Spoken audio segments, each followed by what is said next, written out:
ಅಭಿವೃದ್ಧಿ ಎನ್ನುವಂಥದ್ದು ಒಂದು ಮರೀಚಿಕೆ. ಇದೊಂದು ಅಭಿವೃದ್ಧಿ ವಿರೋಧಿಯಾದಂಥ ಸರ್ಕಾರ, ಎಲ್ಲ ರಂಗಗಳಲ್ಲಿ ವೈಫಲ್ಯಗಳನ್ನು ಕಂಡಂಥ ಸರ್ಕಾರ.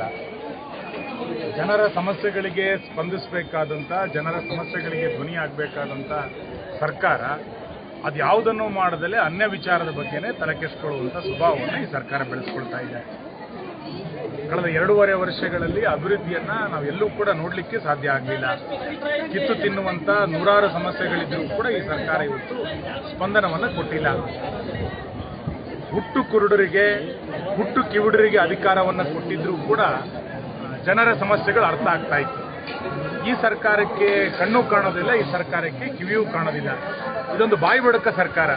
ಕೇವಲ ಪತ್ರಿಕಾ ಹೇಳಿಕೆಗಳಿಗೆ ಮೀಡಿಯಾಗಳ ಮುಂದೆ ಬಂದು ಸರ್ಕಾರಕ್ಕೆ ಸಂಬಂಧಪಡದೇ ಇರುವಂಥ, ಜನರ ಸಮಸ್ಯೆಗಳಿಗೆ ಸಂಬಂಧಲೇ ಪಡದೇ ಇರುವಂಥ ವಿಷಯಗಳ ಬಗ್ಗೆ ಬಾಯಿ ಬಡ್ಕೊಳ್ತಾ ಇರುವಂಥದ್ದು ಬಾಯಿ ಬಡಕ ಸರ್ಕಾರ ಇದು. ಈ ಸರ್ಕಾರದ ಅವಧಿಯಲ್ಲಿ 18ಕ್ಕೂ ಹೆಚ್ಚು ಜನ ಸರ್ಕಾರಿ ನೌಕರರು ಆತ್ಮಹತ್ಯೆಯನ್ನು ಮಾಡಿಕೊಂಡಿದ್ದಾರೆ. ನಿನ್ನೆ ಚಾಮರಾಜನಗರದಲ್ಲಿ ಆತ್ಮಹತ್ಯೆಯನ್ನು ಮಾಡ್ಕೊಂಡು ನಾವು ನೋಡಿದ್ದೀವಿ. ಇದು ಯಾವುದರ ಬಗ್ಗೆಯೂ ಕೂಡ ಸರ್ಕಾರಕ್ಕೆ ಒಂದು ಸಂವೇದನಾಶೀಲತೆ ಇಲ್ಲ. ಹೆಚ್ಚಾಗಿ ನಿನ್ನೆ ಗುತ್ತಿಗೆದಾರರು 33,000 ಕೋಟಿ ರೂಪಾಯಿ ನಮಗೆ ಬಾಕಿ ಇದೆ ಎನ್ನುವಂಥದ್ದನ್ನು ಪತ್ರಿಕಾಗೋಷ್ಠಿನಲ್ಲಿ ಬಂದು ಹೇಳುವಂಥ ಪರಿಸ್ಥಿತಿ ಬಂದಿದೆ. ಗುತ್ತಿಗೆದಾರರು ಸರ್ಕಾರಕ್ಕೆ ಗಡುವನ್ನು ಕೊಡುವಂಥ ಪರಿಸ್ಥಿತಿ ಕರ್ನಾಟಕದಲ್ಲಿ ಮೊದಲನೇ ಬಾರಿಗೆ ಇತಿಹಾಸದಲ್ಲಿ ನಿರ್ಮಾಣ ಆಗಿರುವಂಥದ್ದು. ಇಂಥ ಒಂದು ಭ್ರಷ್ಟ ಸರ್ಕಾರವನ್ನು ಕರ್ನಾಟಕದಲ್ಲಿ ಯಾವತ್ತೂ ಕೂಡ ನಾವು ನೋಡಲಿಲ್ಲ. ಈ ಸರ್ಕಾರ ಅಭಿವೃದ್ಧಿಯನ್ನು ಮರೆತಿರುವಂಥ ಸರ್ಕಾರ, ದಲಿತ ವಿರೋಧಿಯಾದಂಥ ಸರ್ಕಾರ, 80% ಭ್ರಷ್ಟಾಚಾರದಲ್ಲಿ ತೊಡಗಿರುವಂಥ ಸರ್ಕಾರ. ಸರ್ಕಾರದ ವೈಫಲ್ಯಗಳನ್ನು ಮರೆಮಾಚಲಿಕ್ಕೆ ಇನ್ಯಾವುದ್ಯಾವುದೋ ವಿಷಯಗಳನ್ನು ಚರ್ಚೆ ಮಾಡುವಂಥ ಪ್ರವೃತ್ತಿಯನ್ನು ಈ ಸರ್ಕಾರ ಬೆಳೆಸ್ಕೊಂಡಿದೆ. ನಾನು ಪ್ರಿಯಾಂಕಾ ಖರ್ಗೆ ಅವರಿಗೆ ವಿನಂತಿ ಮಾಡ್ತೇನೆ, ಕಲಬುರಗಿನಲ್ಲಿ ಜನ ಕೂಲಿಗೆ ಕೆಲಸ ಇಲ್ಲದಂತೆ ವಲಸೆ ಹೋಗ್ತಾ ಇದ್ದಾರೆ. ಇದರ ಬಗ್ಗೆ ನಿಮ್ಮ ಆದ್ಯತೆ ಏನಿದೆ? ನಿಮ್ಮ ಜಿಲ್ಲೆನಲ್ಲಿ SLC PUCನಲ್ಲಿ ರಾಜ್ಯದ ಕೊನೆಯ ಸ್ಥಾನವನ್ನು ತಲುಪಿದೆ. ಇದಕ್ಕೆ ನಿಮ್ಮ ಕೊಡುಗೆ ಏನಿದೆ?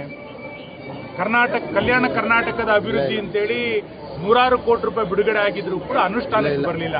ಇದ್ರ ಬಗ್ಗೆ ನಿಮ್ದು ಆದ್ಯತೆ ಏನಿದೆ? ಗ್ರಾಮೀಣಾಭಿವೃದ್ಧಿ ಇಲಾಖೆಯಲ್ಲಿ ಕಿತ್ತು ತಿನ್ನುವಂಥ ನೂರಾರು ಸಮಸ್ಯೆಗಳಿದೆ. ಕಳೆದ ಬಾರಿ 10 ಕೋಟಿ ರೂಪಾಯಿ ಅನುದಾನವನ್ನು ಗ್ರಾಮೀಣಾಭಿವೃದ್ಧಿ ಇಲಾಖೆ ಮುಖಾಂತರ ಶಾಸಕರಿಗೆ ಕೊಟ್ಟಿದ್ರು. ಇವತ್ತಿನ ತನಕ 1 ರೂಪಾಯಿ ಅನುದಾನವನ್ನು ಬಿಡುಗಡೆ ಮಾಡಲಿಲ್ಲ. ಇದ್ರ ಬಗ್ಗೆ ನಿಮ್ಮ ನಿಲುವೇನಿದೆ?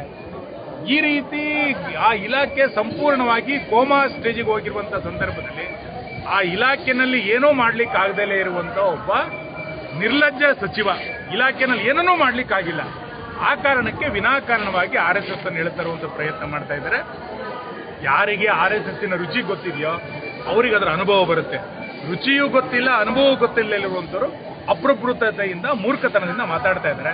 ಹಾಗಾಗಿ ಪ್ರಿಯಾಂಕಾ ಖರ್ಗೆಯ ರೂಪದಲ್ಲಿರುವಂಥ ಅಪ್ರಬುದ್ಧರಿಗೆ, ಮೂರ್ಖತನದಲ್ಲಿರೋರಿಗೆ ನಾನು ಇನ್ನು ಪ್ರತಿಕ್ರಿಯೆಯನ್ನು ಕೊಡೋದು. ಈಗ RSSನ ಹತ್ತಿಕ್ಲಿಕ್ಕೆ ಆಗೋದಿಲ್ಲ. ಕೊರೋನಾ ಸಂದರ್ಭದಲ್ಲಿ ಮನೆಗಳಲ್ಲಿ ಶಾಖೆ ನಾವು ಮಾಡಿದ್ವಿ. ಇವತ್ತು ಮೈದಾನ ಇಲ್ಲ ಅಂದ ತಕ್ಷಣ RSS ನಿರ್ಬಂಧ ಮಾಡ್ಲಿಕ್ಕಾಗತ್ತಾ? RSS ಅಂತಂದ್ರೆ ಒಂದು ಕುಟುಂಬ, RSS ಅಂತಂದ್ರೆ ಒಂದು ಪರಿವಾರ. ನಾವು ಎಲ್ಲ ಚಟುವಟಿಕೆಗಳನ್ನು ಮಾಡ್ತೇವೆ, ನಮಗೆ ಮೈದಾನನೇ ಬೇಕು ಅಂತ ಏನಿಲ್ಲ. ಹಾಗಂತೇಳಿ ಸರ್ಕಾರ ಮೈದಾನವನ್ನು ಕೊಡೋದಲ್ಲೇ ಇನ್ಯಾವುದೋ ಆಟದ ಮೈದಾನಗಳನ್ನು ರಿಸ್ಟ್ರಿಕ್ಷನ್ ಮಾಡಿ RSS ಅನ್ನು ಹತ್ತಿಕ್ತೀವಿ ಎನ್ನುವಂಥದ್ದು ಮೂರ್ಖತನದ ಪರಮಾವಧಿ. ನಾವು ಇನ್ನಷ್ಟು ದೊಡ್ಡ ಪ್ರಮಾಣ ಬೆಳಿತೇವೆ ಮತ್ತು RSSನ ಸ್ವಯಂ ಸೇವಕರೇ ಕರ್ನಾಟಕದಲ್ಲಿ ಮುಂದಿನ ಆಡಳಿತವನ್ನು ನಡೆಸ್ತಾರೆ. ಇದು ನಿಮಗೆ ಗೊತ್ತಿರಲಿ ಅಷ್ಟೇ.